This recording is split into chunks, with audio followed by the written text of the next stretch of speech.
I rise pursuant to Standing Order 53-1 to seek a statement from the Standing Committee on National Security, Defence and Foreign Relations on a matter of national concern regarding deaths and injuries sustained by some members of the public during the public viewing of the late Right Honourable Raila Odinga's body at both the Moi International Sports Centre Kasarani and the Nyayo National Stadium on 16th and 17th October, respectively.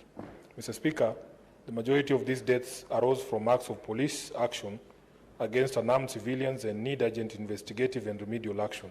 A few others were occasioned by stampedes caused by the said police action. It is unfortunate, Honourable Speaker, that even after years of Right Honourable Odinga having to live under a cloud of state brutality and torture, his own funeral was turned into a theatre of more brutality against unarmed citizens, leading to their unnecessary deaths. The silence over these deaths and the acts of police brutality has been characteristically loud, yet the families have been sent into double mourning for their own and that of the Right Honourable Odinga. In the statement, the committee should address the following. Number one, the exact number of deaths and injuries arising from the events at both the stadiums during the funeral ceremonies, detailing the cause of death in each case, and where police bullets were the cause, the progress of investigations to establish culpability for immediate prosecution. Secondly, measures in place to ensure that compensation for deaths and injuries from the two stated days will be extended to the families of the departed. I thank you, Honourable Speaker. There's a statement pursuant to Standing Order 52-1 by the Senator for Nairobi City County. Now, ladies and gentlemen, looking at the statement that has been delivered today at the House of the Senate by Edwin Sifuna, the Senate of Nairobi County and the ODM Secretary General, it tells you who the real leaders of the ODM party are. Many have been talking about the party leadership of ODM and the inheritance of the ODM party and how ODM will proceed going forward. And one thing that Right Honourable Raila Odinga stood for was that the protection of human rights, because human rights remain to be the key and one of the most fundamental rules that Raila Odinga fought for and stood for in the Republic of Kenya and in the politics of the day.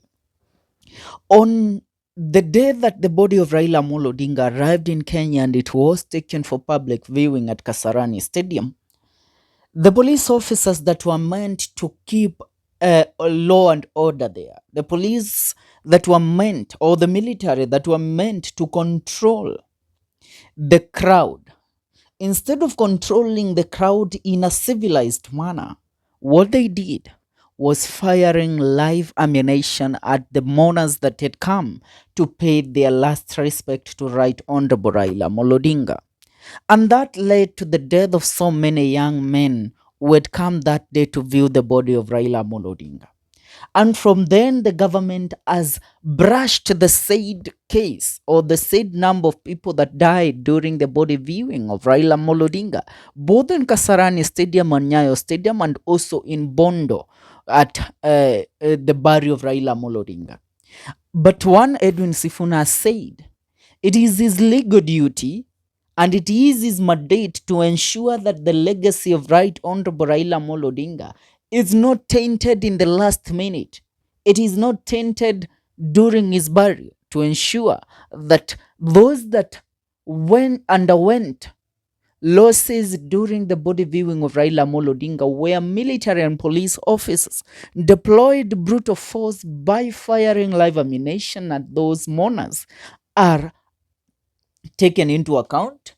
Those that killed the young men and women that day are arrested and are put through the system.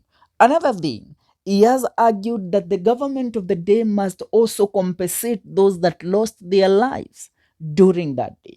Because you don't tell us that we are going to mourn a hero of the Republic of Kenya. We are going to celebrate the life of Right Honourable Raila Odinga and say our last goodbyes to our hero. And what we face from a government that pretends to be safeguarding Raila Odinga, or to have protected Raila Odinga, is shooting at us, killing us live.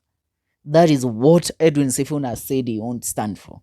As other politicians within ODM party are currently centered within the politics of division and who takes what and who has what, Edwin Sifuna has said no to that.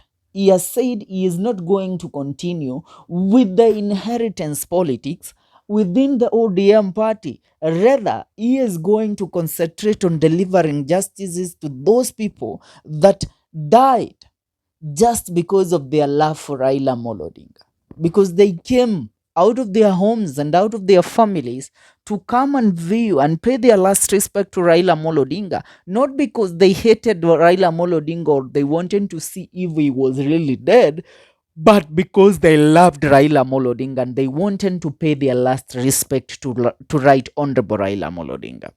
That is what actually stands out in this matter. And now, I actually agree. Looking at the whole scenario of ODM, there is no any other leader that is of the caliber of of Edwin Sifuna or Babu Owino in that party. Remember, these people died going to view the board of Raila Odinga. They were members of ODM party. But ODM is concentrating on the inheritance politics of the party leadership. Akina Gladys Wanga, John Badi, Opio Wandai, Oburu Odinga.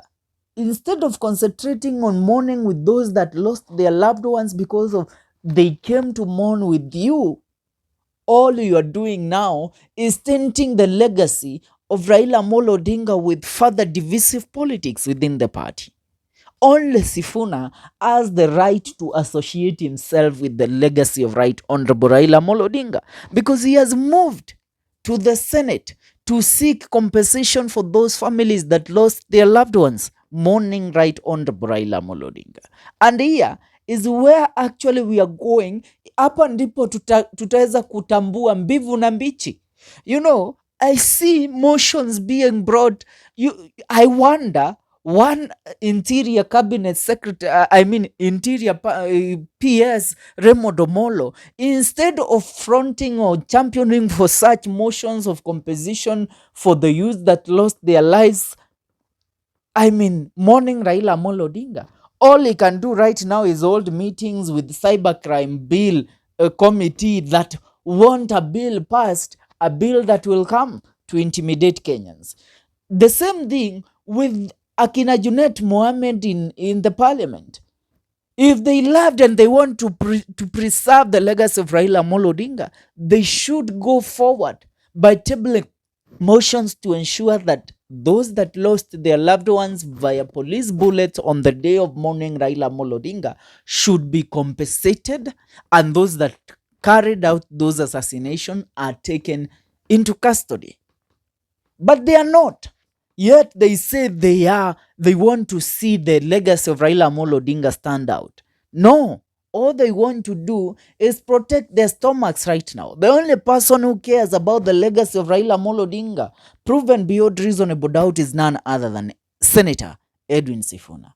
Ladies and gentlemen, I would love to hear your take in regards to this matter. Leave a comment in the comment section. Don't you forget to subscribe. This is the Kenyan Daily Report.